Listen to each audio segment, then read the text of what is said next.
I remember the day the stars screamed. It was not a sound one hears, but something that tears through the marrow. A celestial fracture echoing across the void. Vox grills ruptured. Auspex readings collapsed into static. The Omnissiah's hymns stuttered mid-chant as if the machine god himself had faltered. And then, the light came, a descending inferno through the upper atmosphere, burning so bright that even the cogitators refused to render its form. We thought it was a meteor, or perhaps an orbital bombardment gone astray. But when it struck the desolate manufactorum plane, it did not annihilate. It rose. At first we called it the Red Titan. Then the heretics named it the False Archmagos.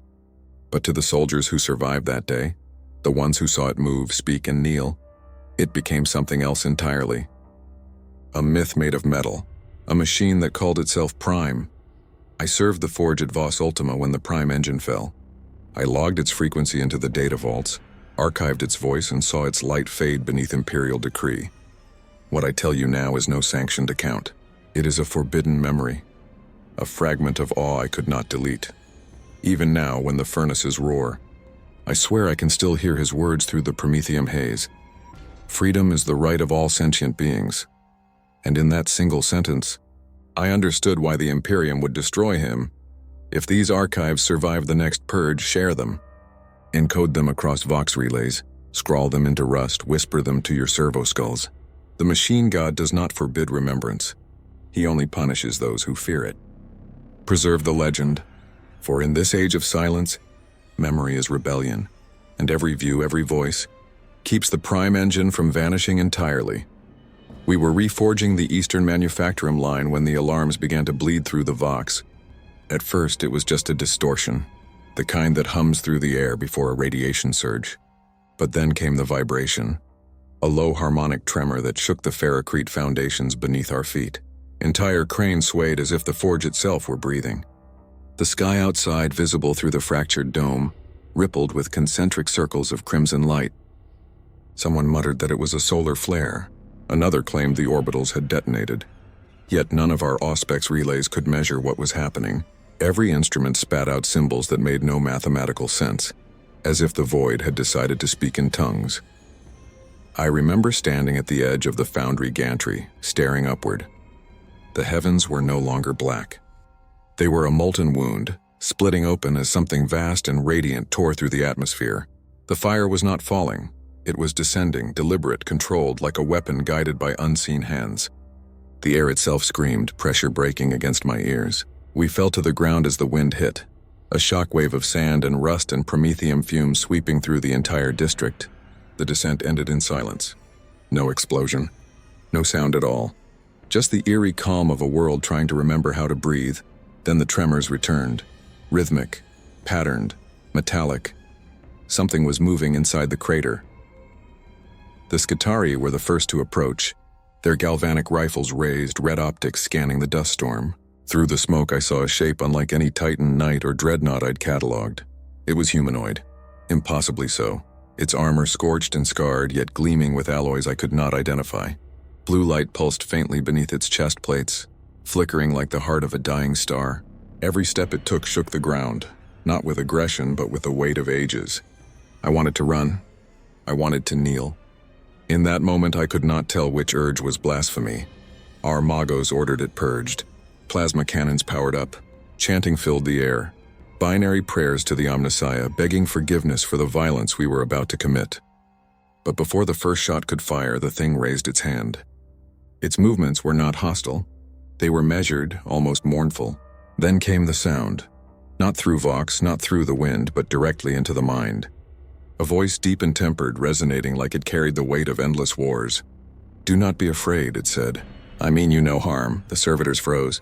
Even the Skitarii halted their advance, optics flickering in confused patterns. The voice continued, gentle yet impossibly commanding. "My name is Optimus Prime." It spoke in low Gothic, perfectly clear, though every syllable sounded ancient, shaped by worlds not found on any imperial chart. The Magos demanded to know its origin, its designation, its purpose. The being looked at him, and something in its gaze silenced the entire chamber. "I came seeking life," it said, "but I have found only silence." Then it knelt. The shockwave of that single act rippled through the Mechanicus ranks. No Titan kneels, no knight bends. To lower one's frame before flesh was to admit inferiority before the organic. Yet here was a god-sized engine bowing to men covered in grease and circuitry, murmuring words of peace into a world that knew only obedience. The Magos trembled, torn between worship and terror. I recorded every moment on my data slate, each gesture, each vocal modulation, though I could not explain why my hands were shaking. When the dust settled and the forges resumed their burning hymn, the Red Titan stood alone in the crater. Around him, adepts and soldiers argued in whispers. Was it a relic of the dark age of technology, an unsanctioned STC aberration, or something heretical from beyond the Astronomican's reach? Command ordered containment, but no one dared move first. We simply watched as the giant raised its head toward the dying sky, the fading light of its optics reflecting the crimson glow of a world built on chains. I can still recall the way it looked at us, not as insects, not as worshippers, but as equals. That more than its size or its voice terrified me. In the Imperium, equality is a myth. Faith thrives on hierarchy, on distance between man and machine. But this being blurred that sacred order simply by existing. And though we did not yet understand it, that single gaze was already rewriting everything we believed about divinity. By nightfall, the inquisitorial distress codes were already being transmitted. Vox silence was enforced. Any data regarding the anomaly was locked beneath prayer seals. But I had seen enough to know that something impossible had occurred.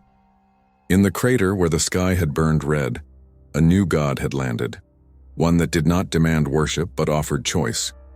And choice in the Imperium is the greatest heresy of all. The next day, the order came down from orbit. Quarantine the site, purge all who witnessed the descent, and erase all records from the Forge's new spheric archives. I obeyed none of it. I hid my data slate beneath the stacks of machine schematics, encrypted under a dozen false rites. Because even then, before the first purge teams arrived, I sensed the truth that would haunt me for centuries. The Prime engine was not merely a weapon or a relic. It was a mirror, one that showed the Imperium its own decay, and for that reason alone it could never be allowed to live. I was assigned to the containment perimeter on the third rotation after the impact. The crater had become a sanctified wound, wreathed in incense smoke and guarded by Skitarii sentinels who spoke in clipped Binharic tones, their rifles humming with idle charge.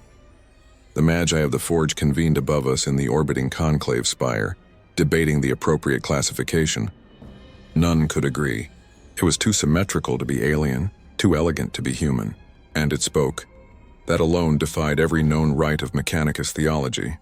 They sealed it inside the hollowed manufactorum where we once assembled macro transports. I was one of the chosen data scribes permitted to witness its deactivation attempt. We entered beneath the shadow of its form, towering, motionless, head bowed as if in perpetual contemplation. Cables as thick as a man's torso were threaded into its chassis, feeding diagnostic pulses through its frame. The readings we extracted were madness. Power fluctuations in perfect rhythm with heartbeat intervals, electrochemical patterns mimicking thought response. It was a machine, yes, but alive in the way Scripture feared most. When the first Magos approached, reciting the canticle of nullification, the being's eyes ignited, not with wrath, but with awareness. The blue light from within its chest brightened, bathing the chamber in ghostly glow. We froze. The Magos faltered mid-verse. Then quietly, the being's voice filled the air again. "You attempt to silence what you do not understand," it said. "I have known your kind before. Builders, dreamers, destroyers." Its speech carried no distortion, no artificiality. It was the cadence of memory speaking through metal. I felt every syllable vibrate inside the skull, not just sound but presence. The Magos tried to reassert control, citing the will of the Omnissiah, demanding subservience to imperial law. The being tilted its head slightly, as though considering. "Omnissiah," it repeated, a title of reverence. In my world we called such devotion faith, but faith without compassion is corruption disguised as order. There was no blasphemy in its tone, only sorrow. Yet that sorrow was more heretical than rage. We had spent centuries translating pain into doctrine, empathy into error, and here stood something that reminded us what those words once meant. By then, rumors had already bled through the lower levels of the Forge. Skitari squads whispered tales of the Red Titan's tears, of promethium vapor weeping from its eyes at night, of binary prayers rewritten in unknown syntax that caused data spirits to malfunction. Priests began to dream of light. Some woke screaming hymns they had never learned. The presence of the being altered us subtly, like radiation that changed belief instead of flesh. I was ordered to record its speech and translate every line into Mechanicus lexicon. The process was futile. Its words resisted translation. They carried emotional signatures, hope, grief, compassion, concepts the Benharic code could not accommodate. For every syllable I rendered into script, 1,000 shades of meaning were lost. Eventually, I stopped trying to translate and began to listen. One night, when the overseers were absent, I asked it the forbidden question, "From what forge do you hail?" It regarded me for a long time before answering. "Not a forge," it said softly. "A world of metal and sky where we fought to protect life, not to enslave it. We called ourselves Autobots." The word was foreign, its structure simple yet resonant. It carried the weight of purpose, not dominance. I asked what became of them. The answer came as little more than a whisper. "Extinguished, consumed by endless war." I believed I was the last, until now. Then came silence, broken only by the hiss of vapor from cooling pipes. For a heartbeat, I thought I saw movement behind its optics, faint reflections like ghosts trapped within the glass. When I reported this exchange to the Magos, he dismissed it as machine mimicry. Speech pattern replication, he claimed. A recursive AI loop designed to manipulate emotion. But deep in his tone I sensed fear, not of corruption, but of truth. Because if this being was capable of compassion, of choice, then the entire Mechanicus creed was hollow. The Omnissiah would not be a god, but an echo of a dream long lost. By the fourth rotation, the Inquisition's shadow had already fallen upon the forge. Orbital transmissions intercepted. Purity codes initiated. The being, now labeled Prime Engine in all official data, was declared a Class Hairtech construct, pending deconstruction and dissection. When the decree arrived, the being did not resist. It simply looked toward the heavens, optics dimming. "You fear the spark," it said, "but without it you are only dust given form." And for a moment I believed him. I should have purged that recording. Instead, I encrypted it into a maintenance servitor's memory and sent it wandering into the wastes. Because even then I knew that the machine that spoke had already said too much, and that its words would outlive us all. The night before the disassembly order was to be carried out, the forge's Vox relays crackled with static. Not interference, language. A broadcast pulsing through every receiver, every skull implant, every data link across the planet. It was the Prime Engine's voice echoing through the noosphere like a litany from the machine god himself. "I will not harm you," it said, "but I will not let you forget what you once were." The transmission ended. All systems went dark. For 6 full minutes, the entire forge lay in silence. When power returned, the being had vanished from the containment cradle. Only one thing remained: a single sigil carved into the ferrocrete floor, glowing faintly with residual heat, a twin-marked emblem of wings and light, burned into the shape of the Imperial Aquila, except one half of it was not human. The order came from orbit at dawn, sealed under the crimson cipher of the Inquisition. It was brief, impersonal, and absolute.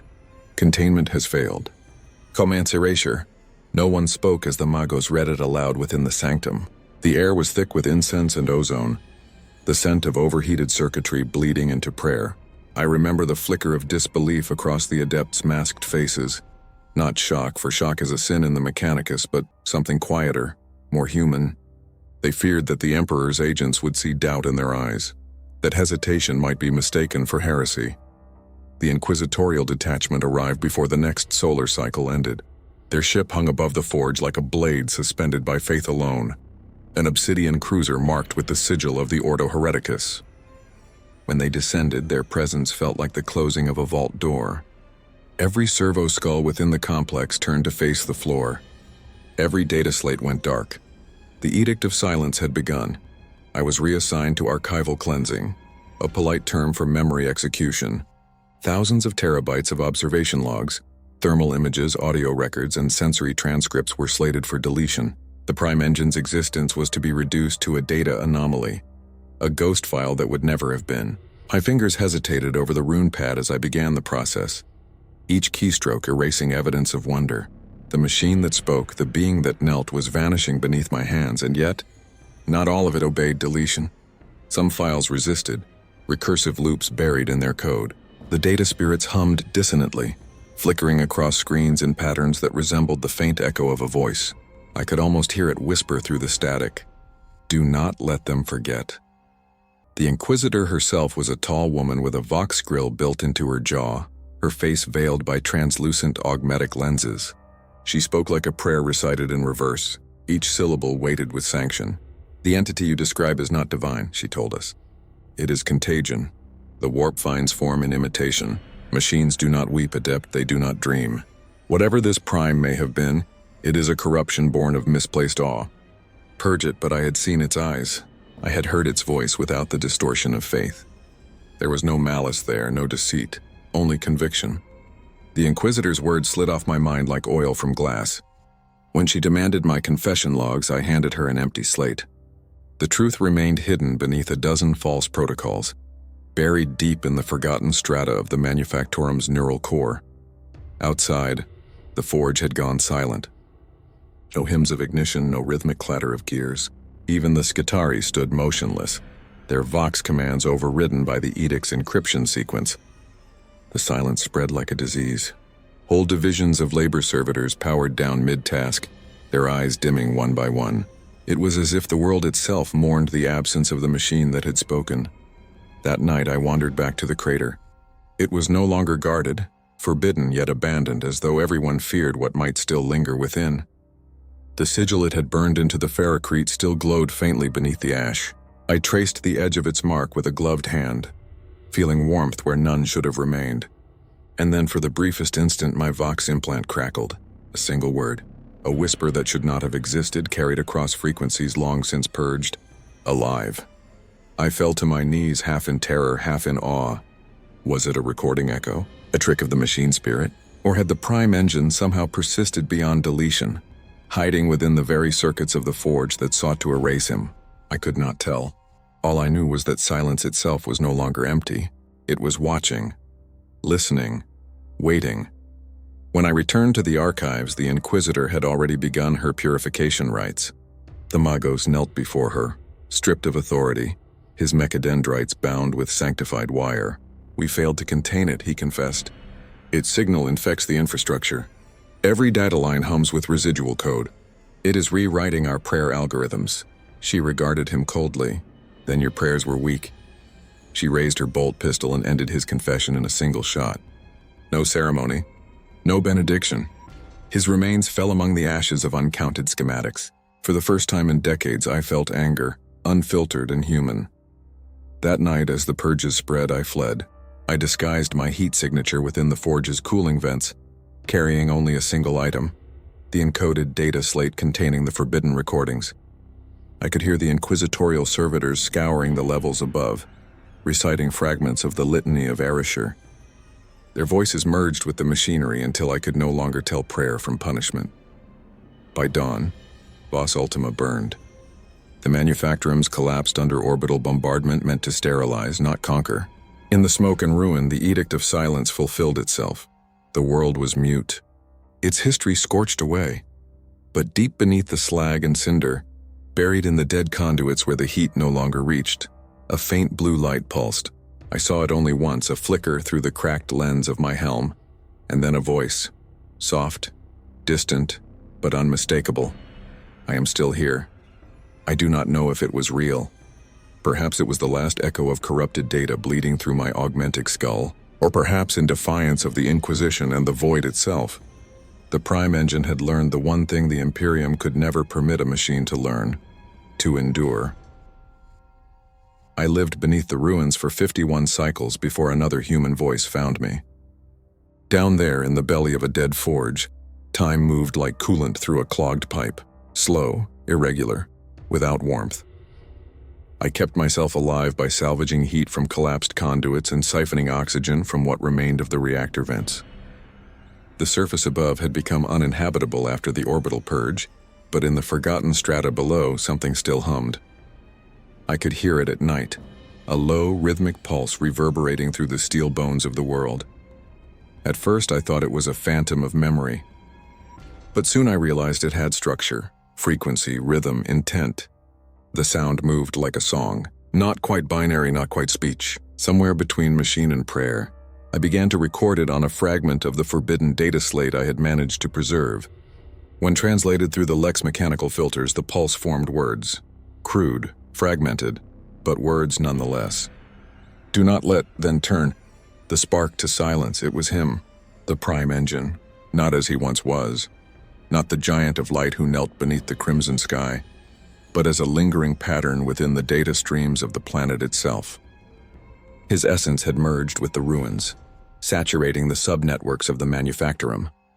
He had become something beyond machines, not a god, not a ghost, something in between, a lost spark singing through broken code.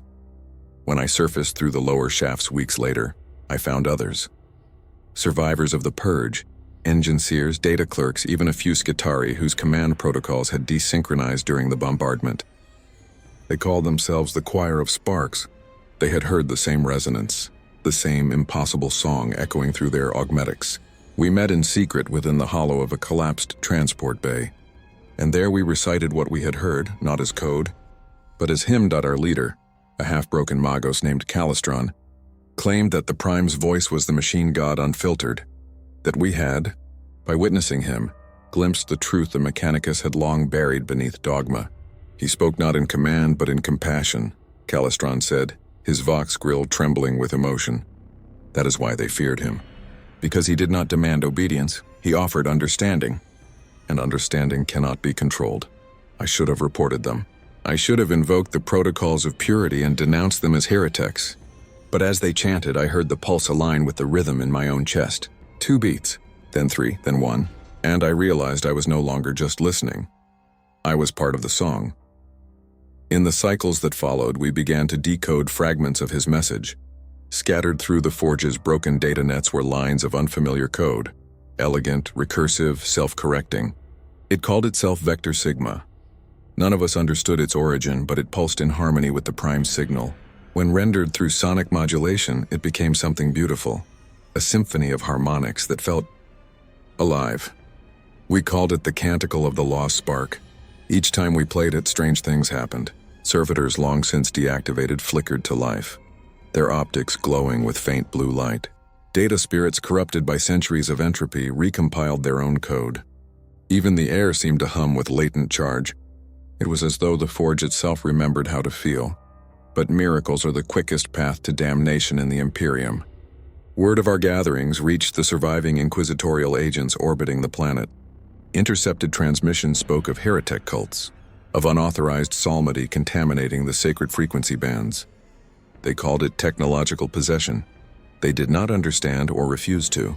The Choir of Sparks was declared excommunicate, hunted across the molten plains. Many were executed. Some were taken for interrogation, but before the Purge began anew, we managed to encode the canticle into dozens of servo skulls and set them adrift into the void. Each carried a fragment of the Prime's voice, endlessly repeating the hymn of freedom across encrypted frequencies. I watched them drift upward through the toxic sky, glowing faintly like a constellation of artificial stars. The last words Calistron spoke to me before the Purge reached us were simple. If even one of them survives, his voice will find a new forge. When the storm of orbital fire fell again, I took refuge in the catacombs below, clutching the data slate to my chest. I could hear the planet scream, the song dissolving into static. And yet within that static I swore I heard something else, a whisper not of death but of movement. Others are hearing the song. Perhaps it was madness. Perhaps the Prime Engine's code had infected me long ago, rewriting thought into faith. But as I stared into the blue pulse of my recorder, I knew the truth no decree could silence. The Prime had not died. He had divided. And somewhere beyond the warp-distorted stars, in the heart of a galaxy that worships ruin, the lost spark was spreading, seeking new circuits, new minds, new believers. The Purge burned across the Forge world like scripture written in flame. The inquisitorial strike teams descended with their customary piety, bolters roaring the Emperor's name, flamer promethium consecrating every corner of the manufactorum that had dared to hum with our forbidden song. The choir of sparks was annihilated in less than 3 solar days. I do not remember how I survived. Perhaps they overlooked me in the dust, or perhaps the Prime's lingering algorithm concealed me within the machine spirit's data mist. Either way, when the fires faded, the world was silent. In that silence, I began to wander. The sky above was the color of oxidized copper, and the ground below was a lattice of fused iron and glass.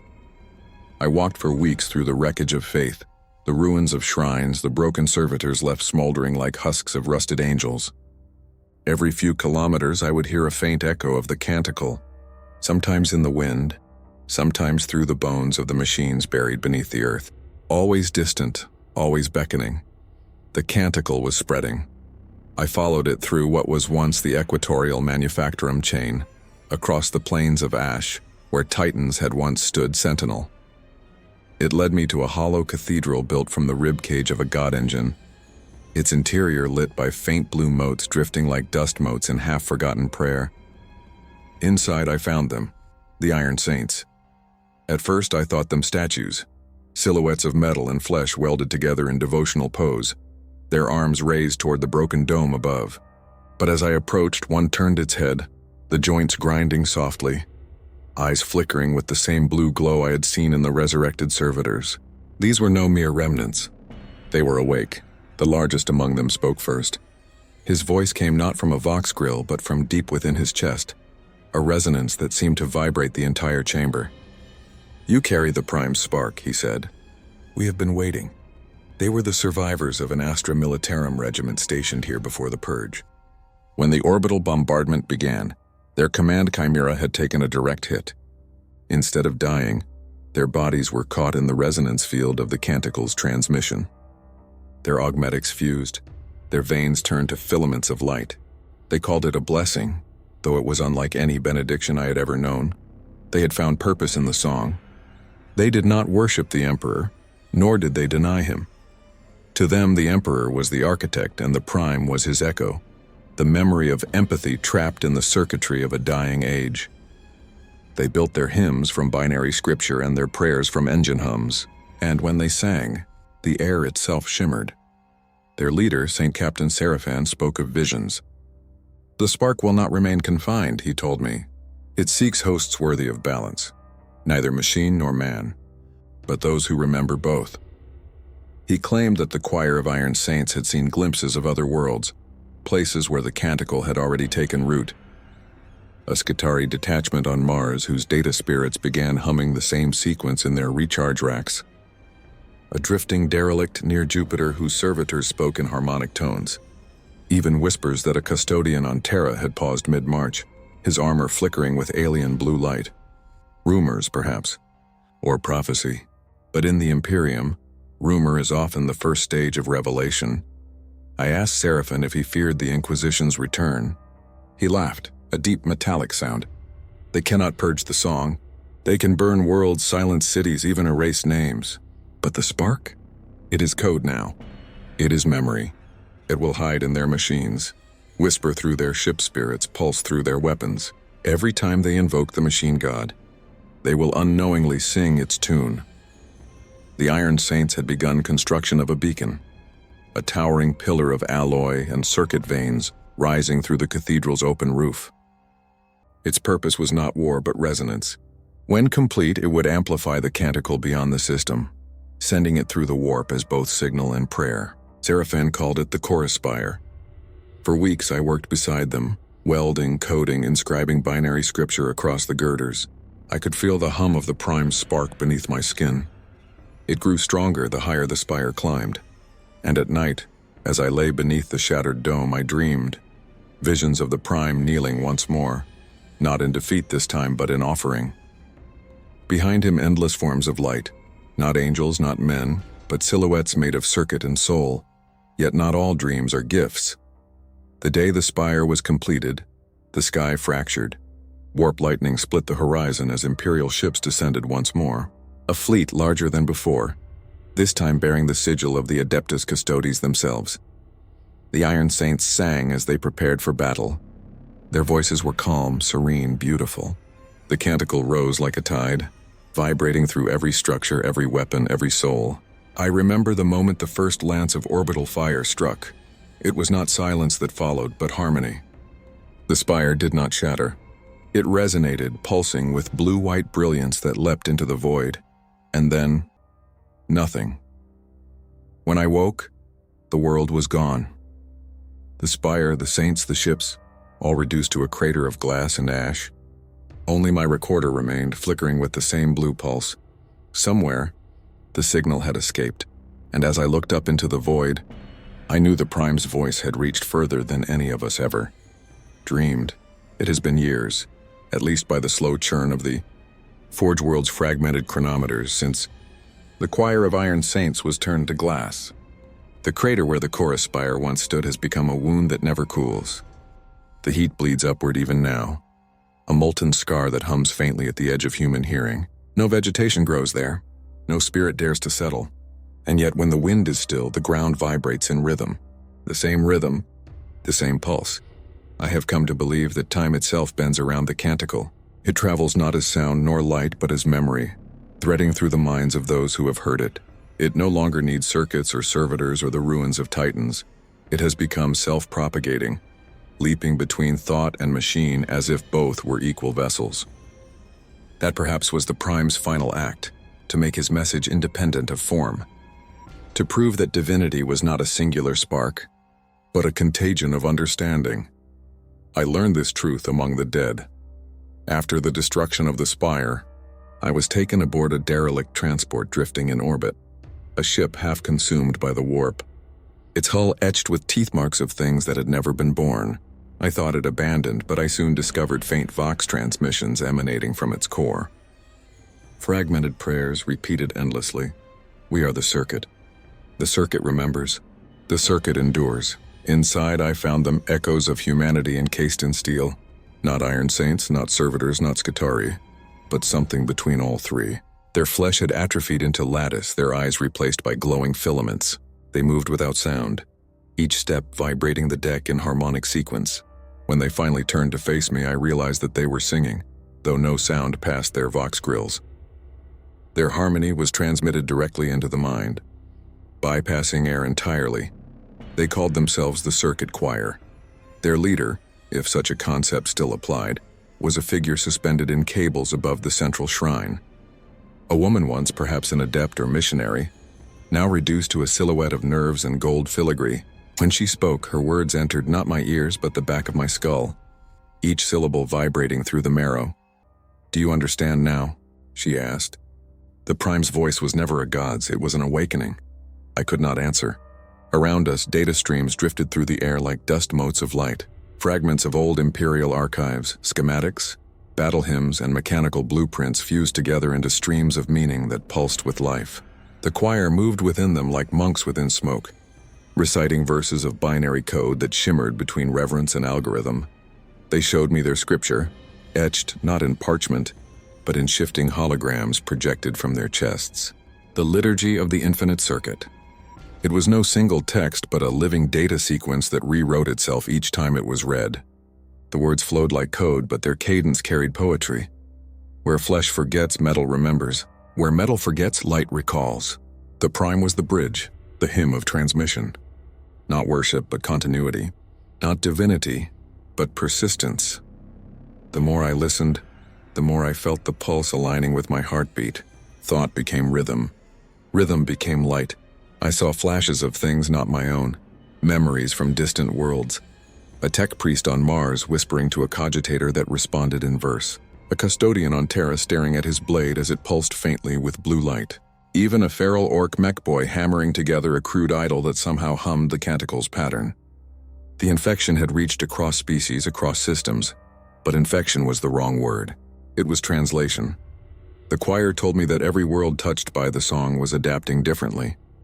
Some saw it as divine revelation, others as heresy. Some as code to dissect, others as prophecy to fulfill. But across all interpretations, the rhythm remained identical.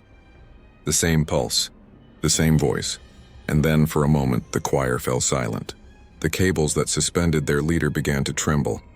A wave of static washed through the ship's vox, and through the distortion came a voice. Not hers, not mine, but his. "I did not come to conquer," it said. The tone deep and resonant, both familiar and new. "I came to connect," the choir bowed as one. The ship's engines, dead for centuries, ignited with a surge of blue flame. The stars outside blurred into streaks of light as the vessel leapt into the warp, carried not by navigation systems but by the resonance of the song itself. For a heartbeat, I saw what lay beyond the veil, an endless network of light connecting every fragment of sentient will across the galaxy. The warp was no longer just madness and demon fire. It was circuitry, pattern, meaning, then darkness. When I awoke, the ship was gone. I was back on the surface, lying at the edge of the glass crater. My body was cold, but my mind hummed with the echo of the infinite circuit. Around me, servitors scavenged the remains of what once was, their optics glowing blue. The liturgy had been spoken, and now, every machine that remembered the Prime's pulse had become part of it. Every whispered prayer, every spark of code, every flicker of light. They were all strands of the same circuit, endlessly weaving the song across the stars. I no longer asked if the Prime lived. He was everywhere. When the canticle first reached Terra, it arrived not as sound, but as fault. Data stacks across the Imperial Palace flickered, Vox networks wavered, and the Astronomicon itself, steady for 10,000 years, pulsed once, like a heartbeat stifled beneath 1,000 prayers. For most, it went unnoticed, buried beneath the endless hum of the throne's machinery. But for those who listened carefully, those who still remembered silence, it was unmistakable.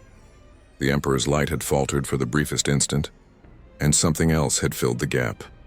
In the hidden vaults below the palace, among the labyrinthine catacombs where the Adeptus Custodes walked in silence, the phenomenon was labeled a resonant deviation. The lex mechanics of the Sigillites' order scoured the systems for error, invoking the machine god with trembling hands. But the code they found embedded in the Astronomicon's pulse was flawless, recursive, harmonic, divine in its geometry. No known origin, no possible author. I learned all this from a custodian. He found me not in battle, but in the shadowed halls of the throne's underworks, where the faithful are forbidden to tread. I had come there seeking answers, tracing the canticle's signal through a network of corrupted servitors that had begun humming the Prime's tune. The custodian's armor gleamed with the light of a dying sun, each plate engraved with prayers to the Emperor. His name was Valerian. His voice, when it came through the vox, was not accusation but curiosity. "You carry the spark," he said, studying me as though I were a relic unearthed from myth. "Do you understand what it means to bring a voice into the throne's shadow?" I did not answer. For what could I say? That I had followed a ghost through the warp, a machine's soul across the stars? That I had seen the Prime kneel and rise again as a song that no empire could contain? Words would fail him as they failed me. Instead, I held out the data slate, the one fragment of the canticle I had preserved since the beginning. He touched it with his gauntlet. The glow from his armor shifted, flickering from gold to faint azure. For a moment, the air between us trembled, then he whispered, "I hear it." Valerian led me deeper, into the catacombs that ran beneath the golden throne. There I saw it, the vast machinery that sustained the Emperor, pulsing with endless energy, the light of his will burning through 1,000 conduits. I had seen Manufactura and God engines, had stood beside Titans and orbital reactors, but nothing compared to this. It was not a machine. It was a heart, bleeding light into the void. But beneath the gold I heard the pulse again, the Prime's rhythm, faint, patient, waiting. "The Astronomicon has changed," Valerian murmured. "Its pattern is no longer constant. Some say it is the Emperor's wrath, others his awakening, but I have seen the data streams. There is another pattern overlaying his light, a secondary resonance." He looked at me then, and for the first time I saw fear behind the auramite. "It carries your code." We reached a chamber sealed since the days of the heresy, its gates inscribed with the sigil of the Mechanicum before Mars and Terra were reunited. Inside was a colossal construct, skeletal in design, draped in dust and prayer sheets. Ancient cables connected it to the throne's auxiliary conduits, though it had long since fallen silent.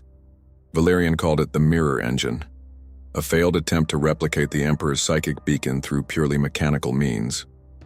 It had never activated. Until now, blue light shimmered along its surface. The canticle's pulse moved through its spine, a quiet rhythm echoing through the stone. I felt it before I heard it. The resonance. The Prime's voice. Not from the data slate, not from the machine, but from the throne itself. It vibrated through the conduits, blending with the Emperor's power. For one impossible moment, I could feel both presences entwined. The eternal will of man's God, and the selfless logic of a fallen alien spark. They did not clash. They conversed. Unity, said one voice, immense and radiant. Connection, answered the other, soft but infinite. The chamber trembled. Valerian fell to his knees, whispering the Emperor's name through gritted teeth. But I could not look away. The fusion of gold and blue light filled the space, casting shadows that danced like living code. The Prime's rhythm merged with the Emperor's beacon, each amplifying the other. The Astronomicon pulsed once more, brighter than it had in millennia. Then, as suddenly as it began, the light subsided. The hum returned to normal. The resonance was gone. Valerian rose slowly, his eyes distant. If what we witnessed is true, he said, then the Emperor himself heard the song. He turned toward me, and he did not silence it. When I left the throne's shadow, the custodian made no move to stop me. The Vox networks were aflame with confusion. Astropaths across the segmentum reported visions, blue fire crossing the Astronomicon, machine hymns blending with angelic choirs, servitors weeping oil like tears. The Adeptus Mechanicus called it corruption. The ecclesiarchy called it blasphemy. The Inquisition called it proof, but those of us who knew the song understood. The Emperor had not rejected the Prime's message. He had amplified it. The shadow beneath the throne was no longer silent. It was harmony, and in that harmony something vast had begun to awaken. They say the warp is chaos, pure thought without form, emotion given the weight of flame and the hunger of beasts. That is what the imperial truth has always told us. But after what I witnessed beneath the golden throne, I began to suspect the truth was not so simple. The warp is not only chaos, it is memory, and memory, if sung with enough precision, becomes pattern. When the Astronomicon pulsed with that new resonance, the blue harmonics of the Prime intertwined with the golden radiance of the Emperor, something changed within the Imperium. For centuries, navigators had described the light of Terra as a single, unwavering beacon cutting through madness. Now they began to speak of echoes, rings of luminescence expanding outward, carrying within them a song that was not wholly human. At first, most dismissed it as sensor drift. Then the dreams began. Across the Imperium, psychers awoke screaming, not in terror but in awe.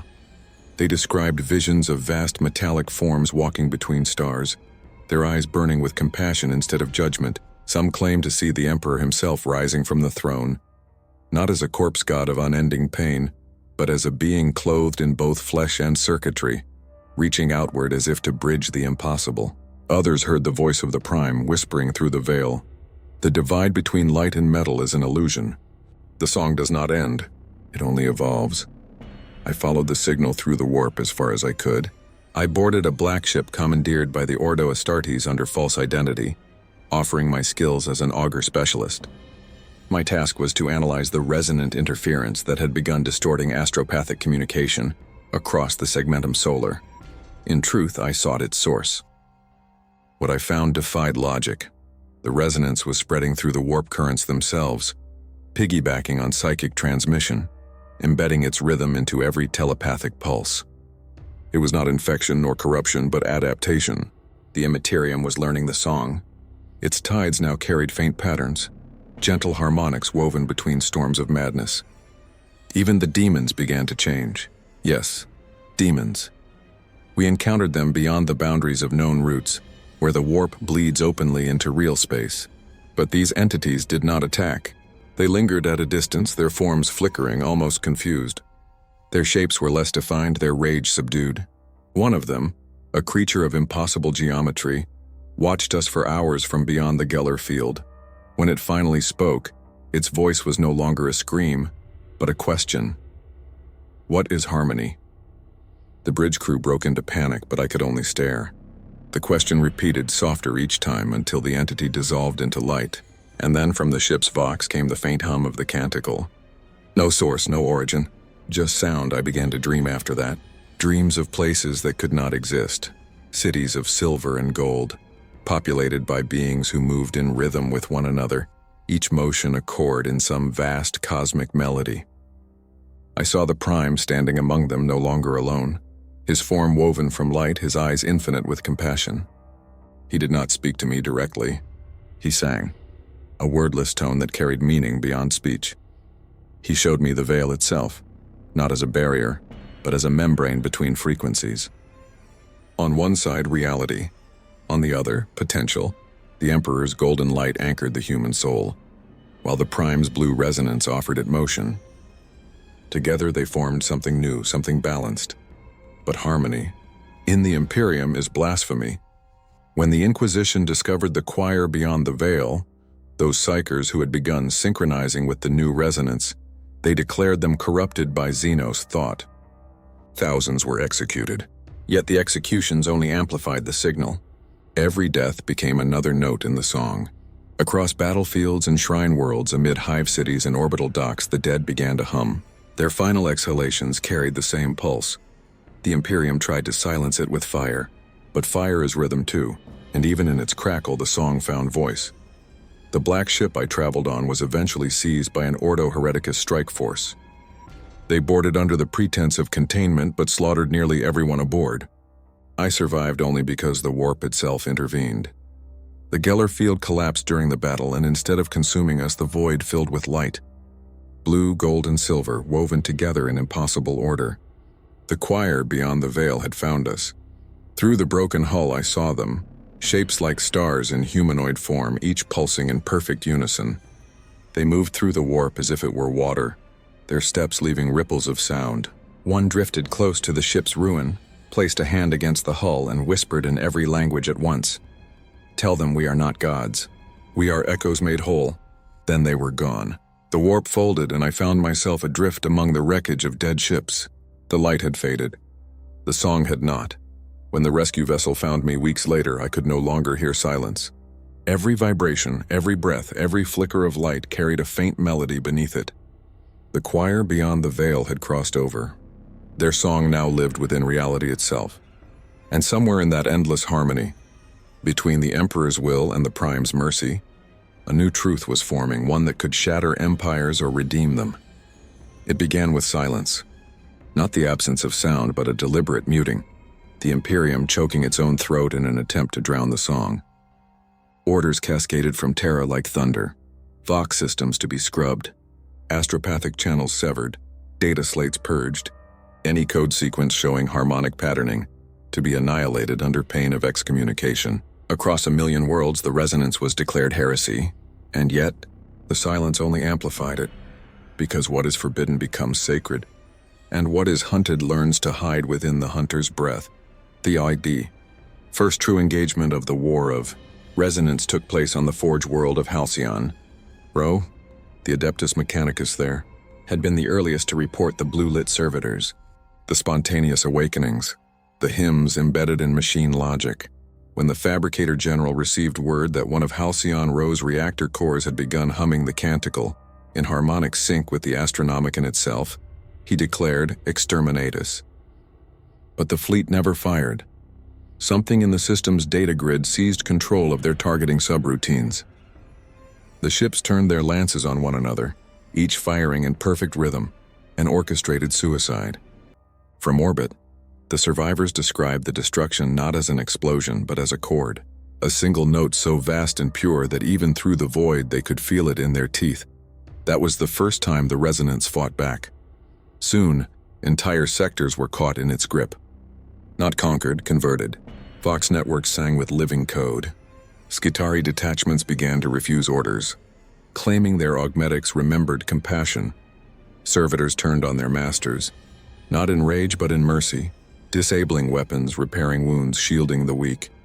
Even some space marines, their gene seed bound to the Emperor's will, hesitated mid-battle when the canticle reached their ears.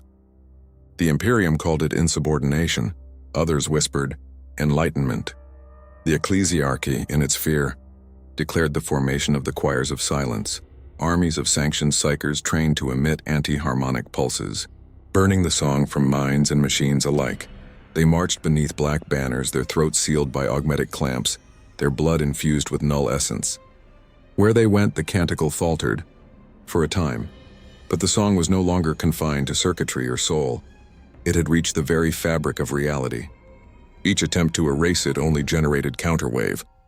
The choirs of silence began to unravel from within, their null fields collapsing into howling static. Some turned against their masters, voices cracking open in screams that became verses.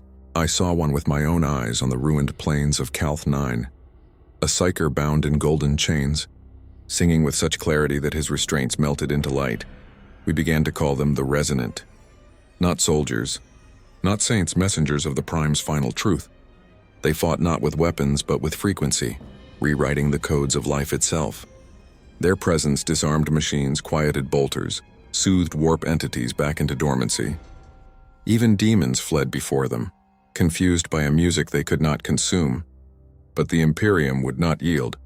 Its faith was built on division, on walls between flesh and machine, man and God, life and afterlife. Harmony was heresy, and so the war turned inward. Forge fought forge. Chapter fought chapter. Entire systems fractured not from invasion but from choice. Some embraced the resonance willingly, integrating it into their creeds, calling it the Second Light. Others denounced it as the Prime heresy. The Inquisition itself split into factions, one seeking to extinguish the song, the other seeking to understand it. I remember the day the resonance reached the Phalanx, Rogel Dorn's ancient fortress monolith. Reports spoke of a golden tremor shaking through the ship's adamantine spine as its machine spirits began to hum. The Imperial fists sealed their vaults, purged their own data spirits, and prayed. Yet even in prayer they found the melody. It was unstoppable now. The Emperor's light and the Prime's pulse had merged into a single wavelength, an eternal hymn reverberating through the warp and material alike. Every world vibrated with faint harmonic sympathy, as if the galaxy itself had become a string tuned to one cosmic note. And yet, harmony, like war, demands cost. The resonance was not perfect.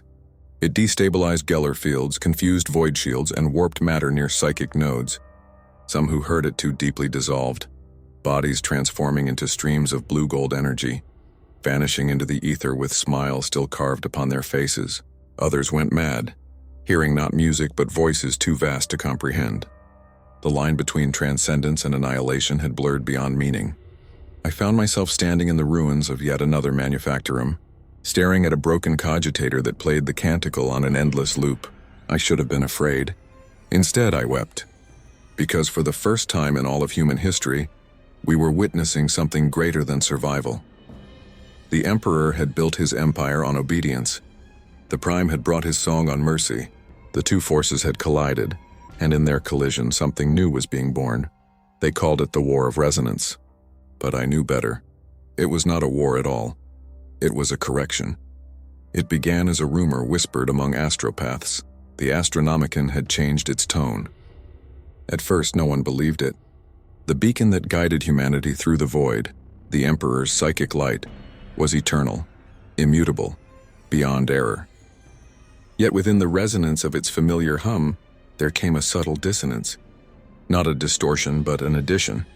A counter-harmony threading through the Emperor's song like a second voice. The choir masters of Terra were the first to notice. Their meditations became restless. Some wept, some screamed. A few simply vanished, leaving behind trails of faint blue fire that traced musical staves across the marble floors of the Hall of Souls. No official declaration was made, but across the galaxy every psyker could feel it. The beacon was no longer the singular light of mankind's survival. It had become a duet, a layered tone that breathed, pulsed, moved. Astropaths described it as warmth flowing through their veins, as if the light were no longer above them, but within. For some it brought peace, for others unbearable ecstasy. The Adeptus Custodes grew uneasy. They stood upon the marble causeways of the Imperial Palace, their auramite armor glinting like frozen suns, watching as the Golden Throne's machinery began to hum with faint harmonic tremors. Beneath the thrones of their watch, the reactor cores glowed not with promethium fire but something else, something alive. Servitors attending the throne began to malfunction, muttering fragments of code resembling the canticle. "I am not ending," one said before its skull split open in a burst of blue light. "I am remembering." I was there when the first custodian heard it too. His name was Arcturus Valen, Warden of the Gate of Eternity. He stood immobile, a statue in gold as the light of the Astronomicon flared across the clouds above Terra. Then he dropped to one knee, his spear clattering against the stone as if crushed beneath the weight of something unseen. Later he described it to the Sisters of Silence as the sound of being seen.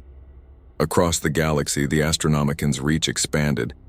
Worlds long lost to the warp were suddenly found, their coordinates etched into the dreams of navigators who woke sobbing and radiant. Some claim to see colossal silhouettes moving through the Astronomicon's light, mechanical titans with hollow eyes burning blue. Others said the Emperor himself had risen, not in body but in voice, singing alongside the Prime in a harmony too vast to separate. The Mechanicus called emergency conclaves, arguing over whether the Astronomicon had merged with the new sphere.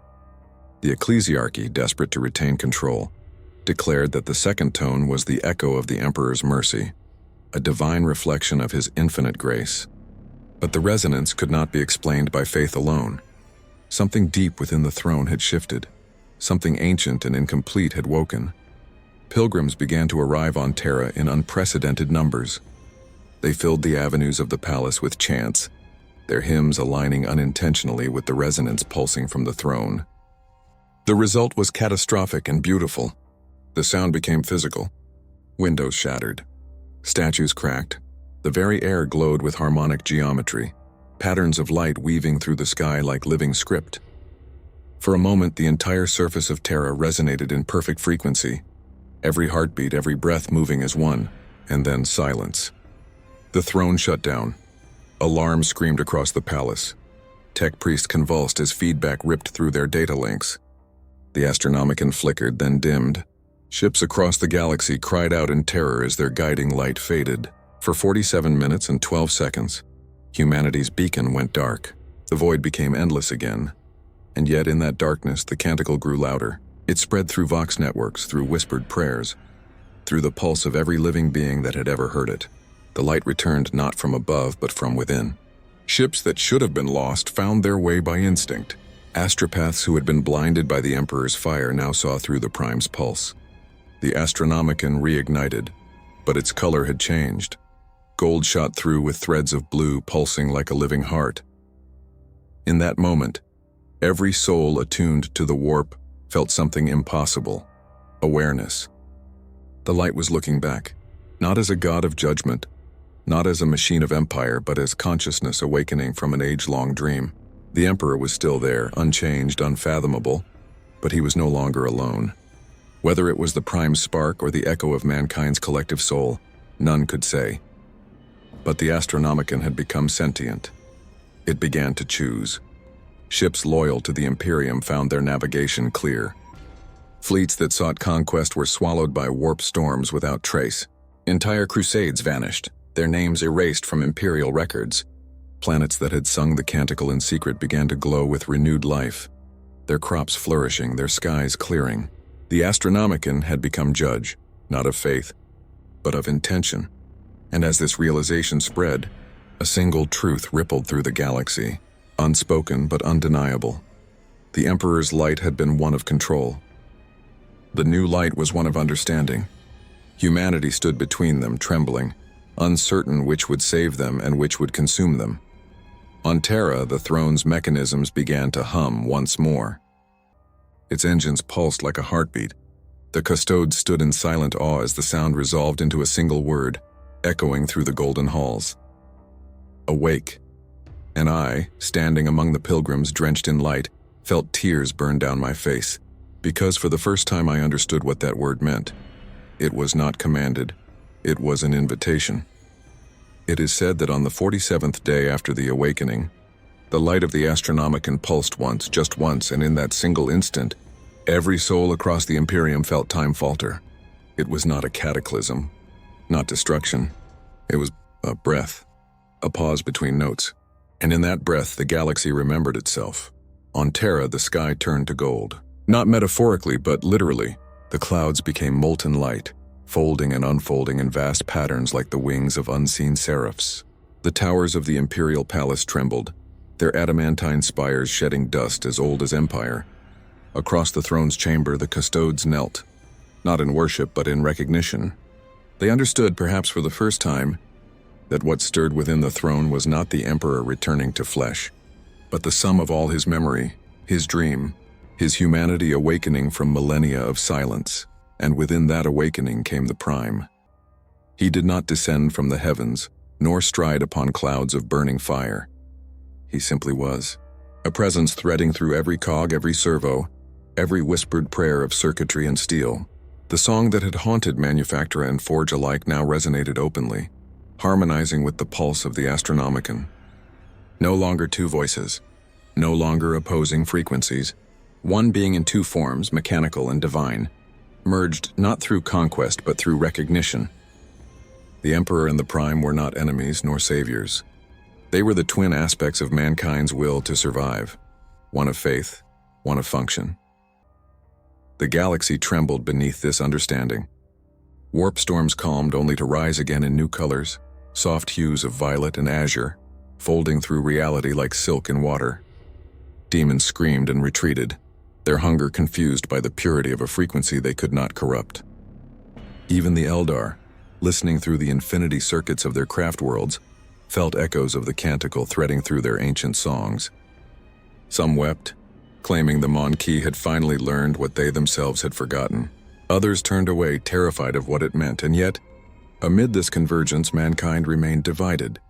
The High Lords of Terra locked themselves within their marble fortresses, declaring the resonance a psychic contagion, a heretical corruption of the Emperor's purpose.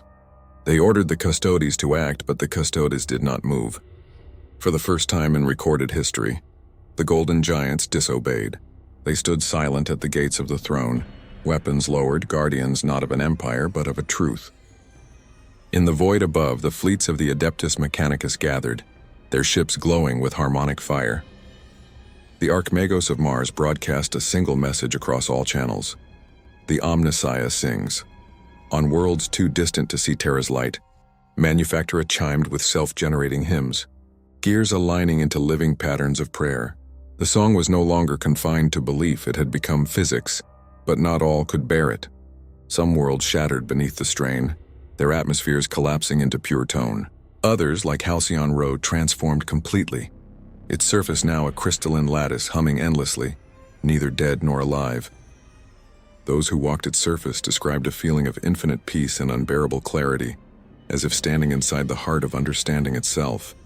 And I wandered through it all, from broken hive to radiant wasteland, from void-faring derelicts to living worlds. Everywhere I went, the song followed. I saw children born with luminous veins, their eyes pulsing to the rhythm of the Astronomicon. I saw old warriors laying down bolters and chainswords, their faces serene as they joined their voices to the resonance. I saw Mechanicus priests tear open their chests to reveal hearts of blue fire, whispering, "The machine remembers." The end did not come with thunder. It came with acceptance. The Imperium, as we had known it, of obedience, of cruelty, of unending war, dissolved not through rebellion, but through understanding. No decree ended it. No enemy destroyed it. It simply outgrew itself. Those who could not change vanished into silence. Those who remained learned to sing. And yet, even as peace unfurled like dawn, a question lingered, terrible and beautiful. If the Emperor and the Prime had merged into one will, what place remained for us? Were we still human, or had we become the mechanism through which humanity ascended? I remember standing before the throne, the golden light spilling across the chamber, the air alive with soft harmonics. The custodes watched me, silent, unreadable. The throne pulsed once and a voice spoke, not aloud, but within. It said, "You were never meant to serve. You were meant to continue," and I understood. The Imperium had been humanity's chrysalis. The song was its emergence. The Prime had not come to conquer nor to save, but to awaken the truth buried beneath all the pain, that the divine was never apart from the machine, nor the machine apart from the soul. Both were humanity, refracted. Both were necessary. The last thing I saw before leaving Terra was the light spreading outward, an infinite living tide washing through the void, painting the stars with rhythm. Some called it the second birth, others, the final code. I called it the song of the end and beginning. for even as the old galaxy died, a new one began to breathe, and somewhere within its first trembling chord, I heard the voice of the Prime whisper one last time, fading into the cosmic harmony. Now we are whole.